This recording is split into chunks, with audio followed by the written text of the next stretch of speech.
भूमि दिखाई पड़ रही थी, वहां तक कामदेव का कोई बस ना चला। इनमें संदेह नहीं है कि शंकर जी के द्वारा जो काम का प्रभाव था वो रहित हो गया। इसलिए नारद पर जब कोई प्रभाव ना चला तो लज्जित होकर वह काम देवश नारद के स्थान को छोड़कर इंद्र के लोक स्वर्ग को गया। वहां जाकर उसने अपना सारा वृतांत देवश नारद का प्रभाव इंद्र को सुनाया। इधर देवश नारद शिव जी के अनुग्रह से बहुत काल पर्यंत उस आश्रम पर रहे, फिर अपनी तपस्या पूर्ण समझकर उससे विरत हो गए। अब मैंने काम को जीत लिया ऐसा समझकर मुनिराज नारद के मन में अहंकार पैदा हो गया। शिव की माया से मोहित होने के कारण जो उनका ज्ञान था वो नष्ट हो गया। देवश नारद माया से इतने मोहित हो गए कि वो अहंकार से परिपूर्ण हो इस वृतांत को शिवजी को सुनाने के लिए कैलाश पर गए। वहां जाकर उन्होंने शिव को प्रणाम कर गर्व से अपने काम विजय का सारा वृतांत शिवजी को सुनाया। काम पर हुए अपने इस विजय पर वो अपने आप को सर्वाधिक महात्मा मानने लगे। भक्तवत्सल भगवान शिव ने नारद जी को सारा वृतांत जान लिया और समझाया कि देखो तुम हमसे इस तरह की बात तो कर रहे हो, किंतु विशेषकर तुम विष्णु के पास जाकर के इस तरह की बातें का प्रयोग मत करना, क्योंकि तुम श्रेष्ठ नारद हो। तुमसे कोई काम की चर्चा नहीं सुनना चाहता, तुमसे तो शिव की चर्चा और राम की चर्चा सुनना चाहता है, और तुम जाके काम की चर्चा कर रहे हो। लेकिन नारद जी तो यही समझ रहे हैं इनको हमारा यश हजम नहीं हो रहा है, हमारी बड़ाई इनको अच्छी नहीं लग रही, इसलिए हमको ऐसा कह रहे हैं। शिव जी ने बहुत समझाया कि देखो अपने इस बात को गोपनीय रखना, लेकिन नारद जी सीधे भोलेनाथ को प्रणाम किया और वहां से चल करके भगवान विष्णु को स्थान में गए। और जैसे उसी मार्ग में ब्रह्मा जी का स्थान मिला तो ब्रह्मा जी से भी यही प्रणाम किया और यही अपने काम विजय की गाथा सुनाई। ब्रह्मा जी भी मना किया कि देखो तुम हमसे कह रहे हो तो ठीक है, लेकिन भगवान विष्णु से बिल्कुल मत कहना। बोले ठीक है। अहंकार में बुद्धि तो प्राय नष्ट हो जाती है। अहंकार के देखो चाहे जितना तप कर लो, लेकिन काम क्रोध अहंकार ये तो जीवन में रहते हुए हैं। नारद ने इतना तप किया फिर भी अहंकार उनको था। वो अहंकार को लेकर के विष्णु के धाम को गए। उस समय भगवान विष्णु लेटे हुए थे, लक्ष्मी जी चरण सेवा कर रही थी। जैसे भगवान विष्णु ने नारद जी को देखा, झट से खड़े हो गए और इसके बाद उनके पाद पद्मों की सेवा की और पूछा कि हे तात, आप यहाँ किस कारण से और क्या प्रयोजन है आपके आने का? आप हमारे यहाँ कैसे आए हो? जब भगवान विष्णु ऐसे ने कहा तो नारद जी ने कहा, यदि आपकी कृपा मेरे ऊपर है तो भला बताइए कि क्षुद्र काम हमारा क्या बिगाड़ सकता है?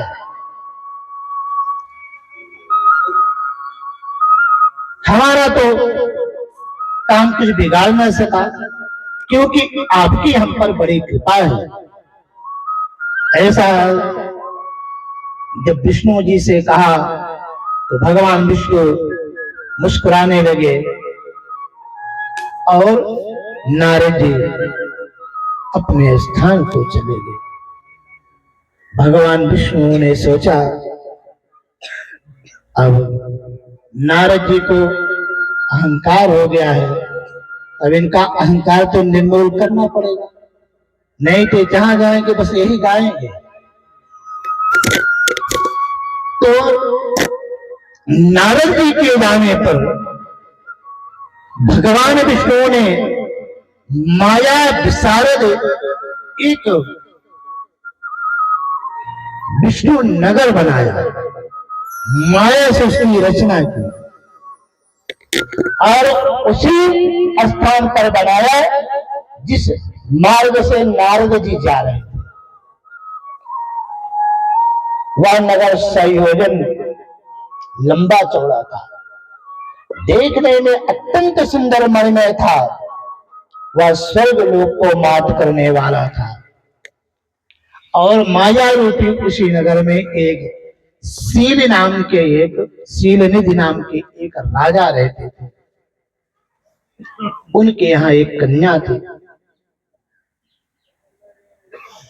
जैसे नारद जी पहुंचे, उसने राजा ने उस कन्या का स्वयंवर के लिए बहुत बड़ा एक आयोजन किया था, जिसमें अनेक देशों के राजा महाराजा आए हुए थे। नारद भी वहीं पर पहुंच गए, क्योंकि कामदेव के उससे तो पीड़ित तो थे ही हो। जैसे नारद जी पहुंचे, शीलनिधि के जो राजा थे उन्होंने रत्न सिंहासन पर उनकी पूजा की और जो उनकी श्रीमती नाम की जो कन्या थी, कौन कन्या थी? श्रीमती। यहाँ श्री मतलब लक्ष्मी, मति मतलब बुद्धि। आज प्रायः जब कोई विवाहित स्त्री को पति उसका बोलता तो ये कहता है कि ये हमारी बीवी है, यही संबोधन उसका होता है। अगर अपने धर्म पत्नी का परिचय देना चाहेगा तो यही कहेगा कि हमारी बीवी है, अथवा कहेगा कि हमारी मैडम है। जबकि बचता वो बीवी का अर्थ और मैडम का अर्थ ही नहीं जानता। बीवी कहते हैं रखेल। अब जिसको तुम पाणी ग्रहण करके लाए हो उसको अपने शब्दों से रखेल बना रहे हो, उसको अर्धांगिनी कह नहीं सकते, उसको श्रीमती कह नहीं सकते, क्योंकि श्री मतलब वो लक्ष्मी है, मति मतलब बुद्धि है, जो उसकी बुद्धि है उसकी मति है। इसलिए भागवत में भीष्म पितामह जी भी कहते हैं इतिमति रूप कल्पिता प्रतिष्ठा, हे केशव हमारी एक पुत्री है, उसको मैं विवाह करना चाहता हूँ। तो भगवान ने कहा कि तुम तो ब्रह्मचारी हो, तुम्हारे विवाह नहीं हुए तो पुत्री कहाँ से हुई? बोले हमारी जो बुद्धि है वही हमारी पुत्री है। ऐसी यहाँ पे कह रहे श्रीमती मतलब जो हमारी बुद्धि है वही है, स्त्री है, लक्ष्मी है, उसी को मैं आपको वर्ण कर रहा हूं। तो स्त्रियों को इसमें जोड़ा जाता है। और जब स्त्री से पूछा जाए तो अपने पति का वो क्या परिचय देती है? प्राय 99% तो आजकल स्त्रियां यही कहती हैं हमारे हस्बैंड है। हस्बैंड का मतलब होता है जिनके पति हंस करके बैंड हो जाते हैं, उनका नाम हस्बैंड है। कोई शब्द होता है हाँ हाँ हाँ ऐसे लटक जाते हैं, वो समझ जाते हैं कि हस्बैंड आदमी है, इसलिए उसका नाम कर दिया हस्बैंड, क्योंकि हंस करके वो बैंड हो जाता है। तो प्राय जो माताएं हैं अपने पति का परिचय कहेंगे कि यह हमारे हस्बैंड है, वो भी नहीं कहते कि हमारे श्रीमान हैं। श्री मतलब भगवान। श्री कहाँ लगता है? भगवान में। और श्रीमान का मतलब होता है विष्णु। जब कन्या और पुरुष का विवाह होता है तो जो ब्राह्मण लोग कराते होंगे तो उसमें विष्णु और लक्ष्मी का ही रूप मान करके एक दूसरे को पाणी ग्रहण करते हैं और वहां पर लक्ष्मी विष्णु का ही भाव दिया जाता है। तो जब आप विष्णु हो तो फिर हस्बैंड कैसे बनोगे? तो इसलिए माताओं को भी यही संबोधन करना चाहिए कि हमारी ये श्रीमान है, हमारे लक्ष्मी नारायण है। और पुरुष को यही परिचय देना चाहिए कि हमारी ये श्रीमती है, ये हमारी अर्धांगिनी है। धीरे धीरे जो शब्द उसका लोप होता जा रहा है। अब कार्ड जब शादी ब्याह का लिखवाएंगे तो पहले लिखवाते थे कि सात कुटुंब आप पधारिए, अब कुटुंब गायब हो गया है। अब लिख देते सात परिवार पधारिए। अब उसको यही नहीं मालूम कि आखिर संस्कृत में कुटुंब और परिवार किसको कहा जाता है। परिवारी जन कहते हैं पड़ोसियों को। जैसे जो राजा होते हैं, राजा की संपूर्ण प्रजा क्या है? परिवार। अगर कोई राजा से कुछ कहे तो यही कहेगा कि हमारा परिवार है, हमारे साथ पूरी प्रजा परिवार के रूप में खड़ी है। वो ये नहीं कहेगा कि मेरा कुटुंब है। किंतु जो उसका खून का नाता है उसको कहा जाता है कुटुंब। अब आज के लोगों को यही नहीं मालूम कि कुटुंब और परिवार किसे कहते हैं। तो जो कुटुंब था उसको परिवार में बदल दिए। जो अपने खून का रिश्ता जिसे है, चाचा है, चाची है, मौसेरे भाई हैं, बड़े भाई हैं, ये जो रिश्ता है यहाँ पर कार्ड में आजकल परिवार छिपने लगा है। आप सब परिवार आइए।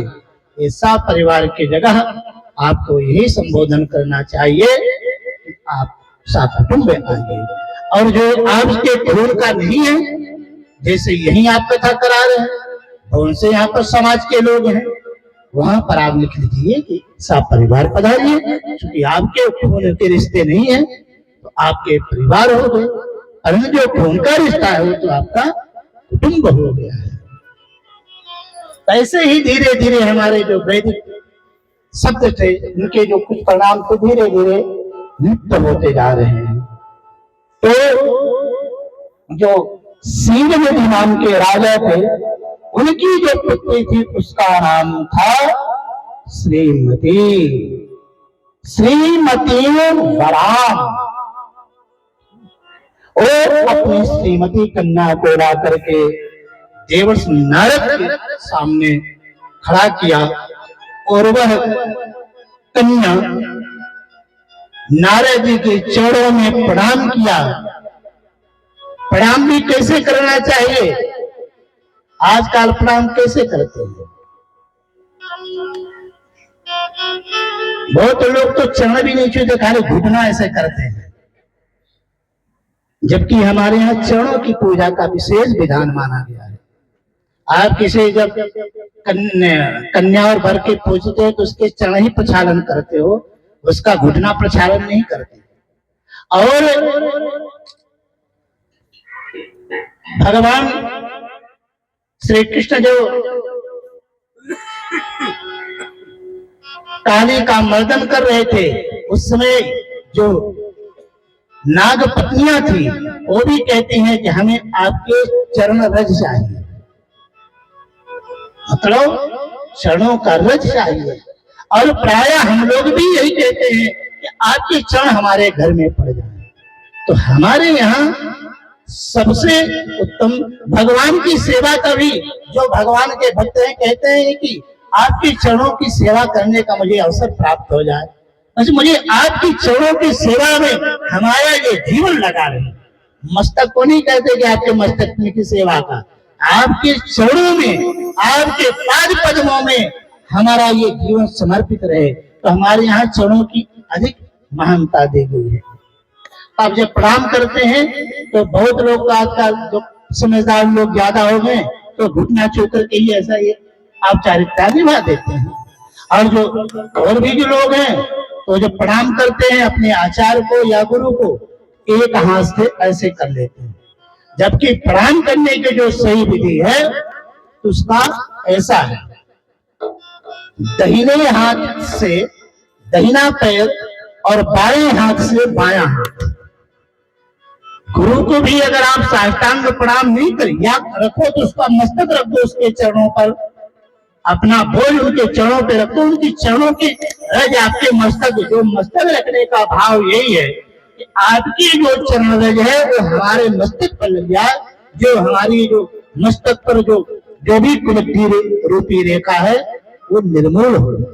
अगर आप मस्तक नहीं रखते हो, आप पैर छूना चाहते हो हाथों से, तो उनके दाहिने पैर को दाहिने हाथ से और बाएं पैर से बाएं हाथ से बायां पैर, अर्थात ऐसे प्रणाम करना चाहिए। ये प्रणाम करने के एक हस्तम, जो एक हाथ से प्रणाम करता है उसके सारे जो पुण्य है उसी समय नष्ट हो जाते हैं, जैसे एक हाथ ऐसे करता है। धीरे धीरे प्रथा लुप्त होती जा रही है। तो पढ़ने वाले नहीं है, खाली इतनी बड़ी पुस्तक लेनी है, कथा करने बैठ गए, उनको स्वयं ज्ञान नहीं है धर्म शास्त्रों का, हमें करना कैसे क्या है, तो बस लिखी लिखाई बात जितनी उसमें लिखा है उतनी वो तोते की तरह बता देते हैं। धीरे धीरे ये धर्माचार हमारे समाज से लुप्त होते रहे। तो जब भी किसी अपने से श्रेष्ठ पुरुष को प्रणाम करना हो तो ये विधि से करना चाहिए। अगर आपने ऐसा किया तो आपका पुण्य नष्ट हो जाएगा।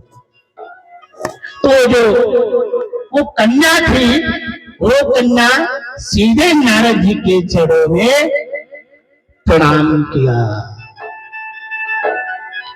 उसी समय राजा शीलनिधि ने कहा, हे भगवान, आप कृपा करके इस हमारी कन्या को आप बताइए कि इसका विवाह किसके साथ होगा।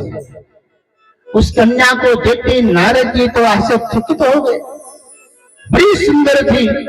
मन में सोचने लगे, अरे यह कन्या तो बड़ी भाग्यशालिनी है, इसका विवाह जिसके साथ होगा वह तो अजर अमर हो जाएगा और बहुत ही सुंदर है। या तुम्हारी श्रीमती कन्या, ये तो सबको सुख देने वाली है, सर्वरक्षण यह कन्या सर्व गुणों से संपन्न है।